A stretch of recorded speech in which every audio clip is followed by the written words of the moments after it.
HTS নেতৃত্বাধীন বিদ্রোহী গোষ্ঠীগুলোর নজিরবিহীন হামলায় সিরিয়ায় গেল রোববার সমাপ্তি ঘটে দুই যুগের আসাদ সাম্রাজ্যের। অল্প সময়ের নোটিশে ক্ষমতার মসনদ ছেড়ে পালান স্বৈরশাসক বাশার আল আসাদ। কেমন ছিল ক্ষমতাচ্যুতির সেই মুহূর্ত? শেষ সময়েও কিভাবে গদি আঁকড়ে রাখতে চেয়েছিলেন বাশার আল আসাদ, এবার তা জানা গেল।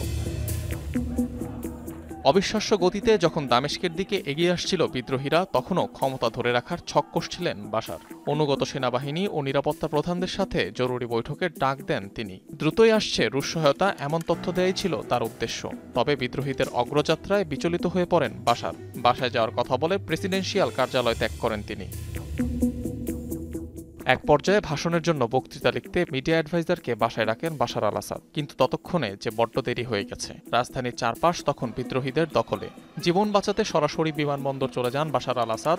সামরিক বাহিনীর কমান্ডার ছোট ভাই মাহেরকেও জানানো হয়নি পরিকল্পনা। স্থানীয় গণমাধ্যম বলছে, এয়ারপোর্ট থেকে সরাসরি বিমানযোগে পশ্চিমাঞ্চলীয় উপকূলীয় শহর লাতাকিয়ায় যান বাশার আল আসাদ। ল্যান্ড করেন মিত্র রাশিয়ার সামরিক বিমান ঘাঁটিতে। এ সময় কেউ যাতে ট্র্যাক করতে না পারে সেজন্য বন্ধ রাখা হয় বিমানের ট্রান্সপন্ডার। পরবর্তীতে রুশ ওই ঘাঁটি থেকে মস্কোর উদ্দেশ্যে উড়াল দেন বাশার আল আসাদ, যেখানে আগে থেকেই তার জন্য অপেক্ষা করছিলেন স্ত্রী আসমা ও তার ৩ সন্তান। পুতিন ঘনিষ্ঠ হওয়ায় রাশিয়ার রাজনৈতিক আশ্রয়ের সুযোগ পেয়েছেন বাশার ও তার পরিবার। তবে এখনও জনসম্মুখে দেখা যায়নি সিরিয়ার ক্ষমতাচ্যুত এই প্রেসিডেন্টকে।